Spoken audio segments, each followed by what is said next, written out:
everyone, welcome to One Awesome Autistic. If you haven't been here before, then let me introduce myself. I'm Lee, I'm autistic and I also have ADHD. There's a lot of negativity that surrounds autism, so I wanted to talk about some more positive stuff. Because for a lot of autistic people, and this has been my experience as well, is that there isn't a lot of support out there, particularly for autistic adults. So I want to talk about 3 things in particular that are making life easier for autistic people. First up is the Autism Hour that is in shops. And this started a few years ago, and the basic concept is that for 1 hour a week, typically for shops, that they do things to make their store more accommodating for autistic people and people with sensory issues. Some stores where they're able to will dim the lights a little bit. Most stores will make sure that there are no announcements during the hour unless it's obviously some kind of emergency. They'll turn the beeps off of the tills and they'll turn all the music off for an hour, just making it quieter, calmer and more accessible for autistic people. There is a lot of stores that participate in this that you may not know actually participate, because I don't think I've actually ever seen a store advertise that they do this on a regular basis, even though a lot of stores do this every week. So you may need to contact your local stores to find out if they actually do participate or not. And this is something that could change, because all it takes is like a poster in a store to say, we take part in the Autism Hour where we do this, this and this, and we do this every Tuesday 9 till 10 o'clock in the morning. That's all it takes, and that simple poster just means that then, you know, somebody might see it and might go, oh, my friend has an autistic son, I'll let them know about it. You might see it and have autistic children, or you might see it and be autistic yourself and think, great, I now can make this easier on myself by coming on this day at this time. So a simple poster would be helpful, but the fact that stores are doing it is a move in the right direction. Some stores only participate in this Autism Hour during Autism Awareness Month, which is typically April in England. On the National Autistic Society's website, which I'll pop a link to this below, you can find out what stores in your area are taking part, but there is also a feedback form you can fill in to send to your store that has participated, encouraging them to adopt this as an all year round thing. Now, I moved to this area a year and a half ago, and I still don't know what shops actually do an Autism Hour. I've got a Tesco, Home Bargains, B&M, I've got a Lidl, I've got small farm foods, small Wilkinsons, that kind of thing, and a lot of other chain stores as well. And the only time I have ever come close to knowing about anything was going into a Home Bargains one time, but couldn't remember the day or what time it was, and they had their music turned off, but they didn't turn any of the till sounds off, which with the music turned off made the till sounds obviously even louder.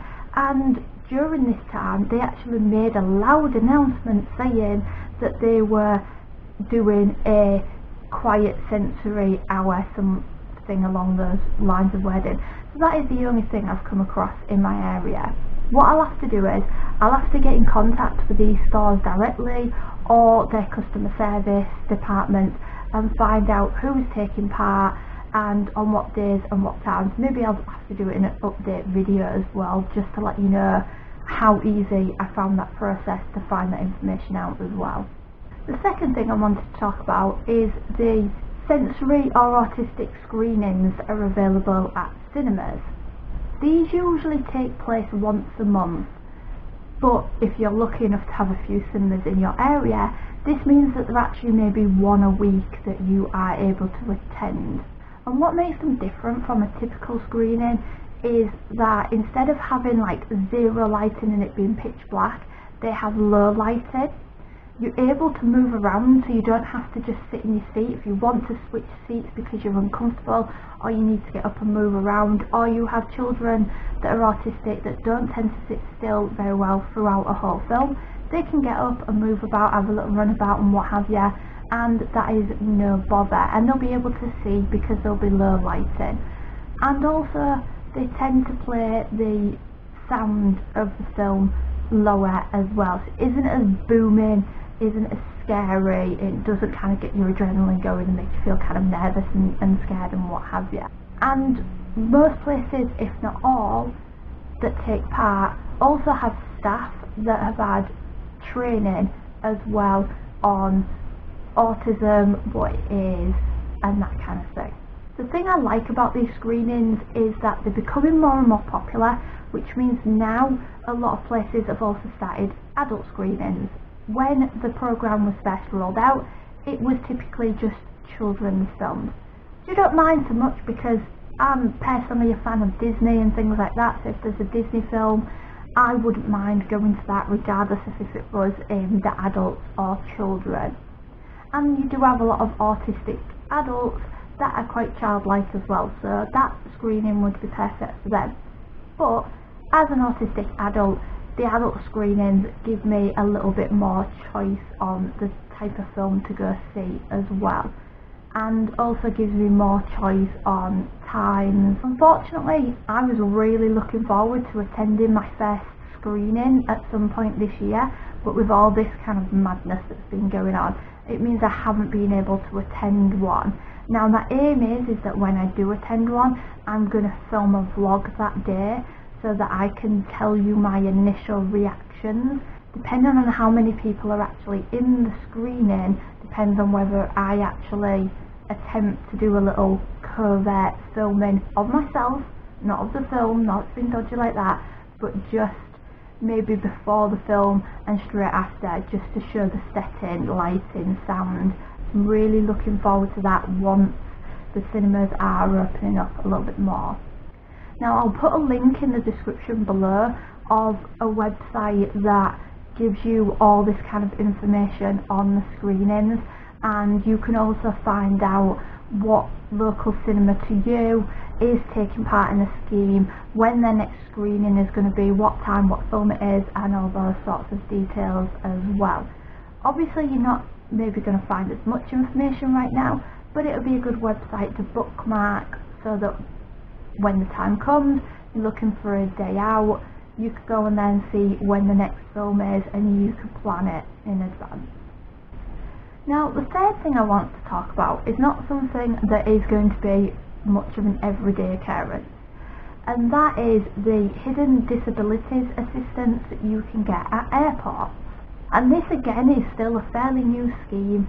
Some places have only been doing it for the past 4 years, but it is becoming a more and more successful scheme in airports. If you do require special assistance at an airport, or you would like to access what programme they have in place, it's always best to contact the airport prior to travel. So some airports, Gatwick says on their website to contact them with at least 48 hours notice so that they can anticipate your arrival and have everything set up for you. And they will tell you where to go, and you go pick up a lanyard which signals to all the staff that you have a hidden disability.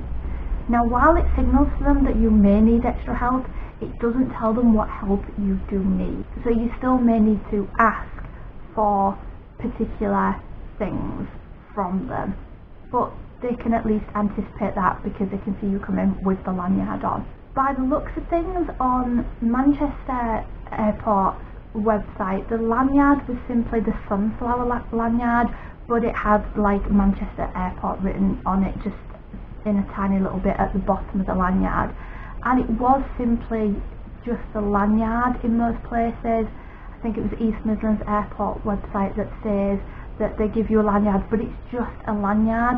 You kind of need to take the little plastic bit with information in it to attach to the lanyard. Next time I plan on going on holiday, I plan to take all that information with me anyway, so if I take it all in a little plastic wallet, if they have a plastic wallet attached to it or not, I can still attach my own and disattach it if they need the lanyard back. Gatwick Airport states that you get to keep the lanyard. Most places, because of how popular this scheme is becoming, they can't post one out to you, but there is a specific desk to go and pick it up from.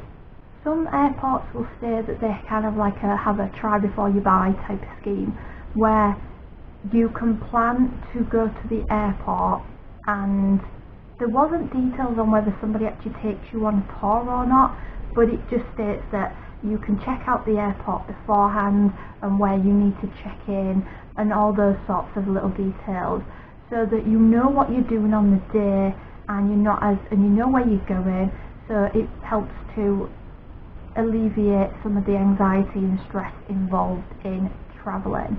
Now, I only looked at Gatwick, East Midlands and Manchester Airport because they were the top 3 that came up on a Google search, just to see how the schemes differ. And while Gatwick and East Midlands state that you don't get any kind of priority access, Manchester Airport actually states that having the lanyard, contacting them beforehand and everything, gives you access to their priority and family lanes. It also gives you access to the use of the special assistance lanes when you fly back into the country using Manchester Airport. So it makes things a lot quicker going through security and things like that, so again alleviating nervousness, anxiety and stress. Manchester Airport also has something called the Sunflower Room, which is a room you can be guided to by a member of staff, and it's somewhere quieter to get away from all the hustle and bustle of the airport. It doesn't say on the website whether somebody will come and get you when your flight is boarding, but that could be something that you could ask in advance whether that's what happens or not. But at the very least, I imagine there's going to be screens in there so you can find out when your particular flight is starting to board. Or maybe if it's not something they do, you could simply ask if a member of staff could come and get you and take you to where you need to go because you're unsure and it's making you nervous and what have you. I'm sure they're not going to say no to that. So it's always worth asking, even if it's not a service that somewhere provides. Now, I don't know about you guys, but I definitely think when I manage to get round to going on holiday next, that Manchester Airport is going to be the one to go with. They state on their website all these things that they provide, this sunflower lounge and everything. Just sounds like that whole stress-induced scenario, which is very highly stressed for me. I'm a terrible flyer, hate flying, but this will just make things a whole lot easier for me. So definitely going to be checking out Manchester Airport. Now, because it says you have to contact the airport beforehand, if that's something that you don't find easy to do, you could also always ask your travel agent to do it on your behalf. If they're not able to, then just ask them for the details of how you go about contacting them. Some airports will have an email address just for these types of questions, so you could also contact the airport by emailing them in advance, even if it's a year in advance. Email them, find the information out, and then a few days before you are due to travel, contact them, tell them you're travelling and that you're going to need extra assistance, going to need a lanyard or whatever, and they'll be able to help you out with all that information. Of course there is other stuff out there as well, but these are just the 3 things that I think are just incredibly helpful. There's not a lot of publicity about them as well, and I think there should be a lot more publicity about them. So I just wanted to tell you guys about it and see what you think. If there's something that you know of that is a service you use that makes it easier for yourself, stick it in the comments below and I'll check it out. I'm always interested in obviously anything new that makes my life easier on a day-to-day basis. And if you like this video, you want to see more videos from me, then click subscribe and the bell icon. You'll get notified of when I post something new. Currently at the beginning of doing bonus videos, so you will get notified if I ever do bonus videos as well. But for now, that's it from me, and I'll see you in the next video. Bye for now, guys.